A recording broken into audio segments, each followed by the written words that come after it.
Today in the test kitchen, our #1 recipe on our website, the classic pan-seared ribeye. What makes it so special? It's the crust on the outside. It's all technique, folks, and we're gonna do it right now.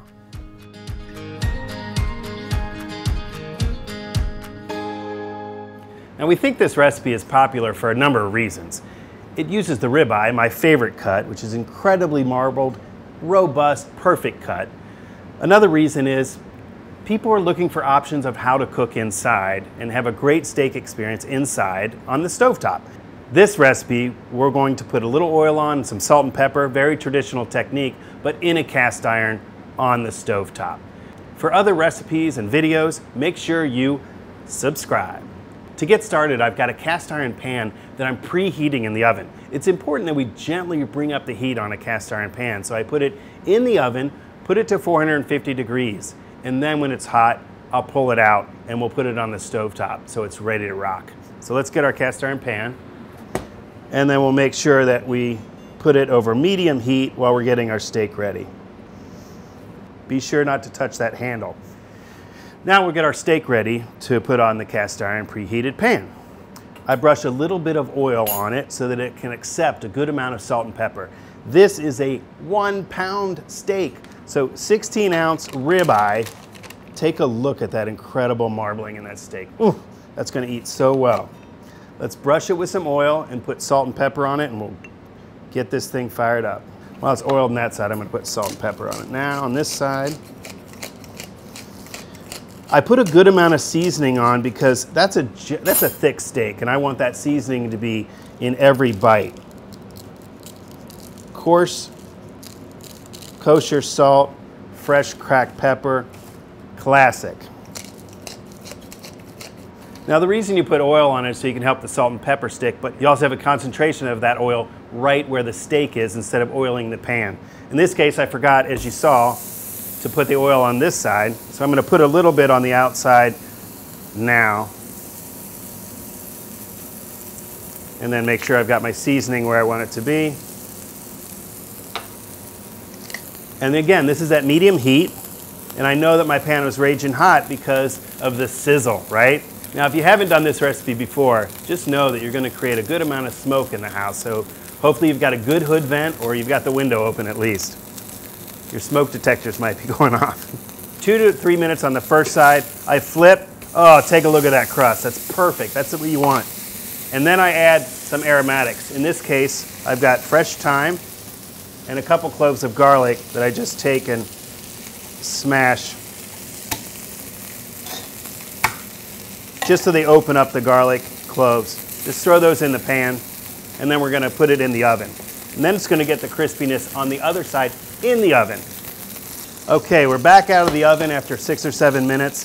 The reason we put this steak in the oven is because it's so thick.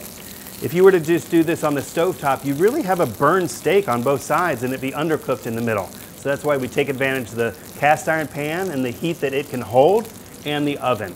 You just really want to put your stovetop at low at this point, and then we're going to add some butter to it. So those aromatics were just out for the ride, and they're going to be part of that flavor that becomes part of this steak. Flip it back over, and then we're going to add butter and create a liquid that gets poured over this steak, including those herbs, right? You've got herbs and garlic, tremendous amount of butter that we just keep spooning on top of this beautiful steak.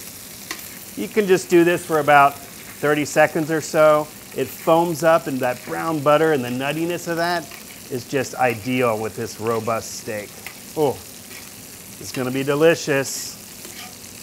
I'm guessing the internal temperature of this right now is about 110, but it's gonna keep rising right now pretty rapidly to the doneness that I'm looking for, which is medium rare. But you can take it further to medium well or well, using an internal read thermometer.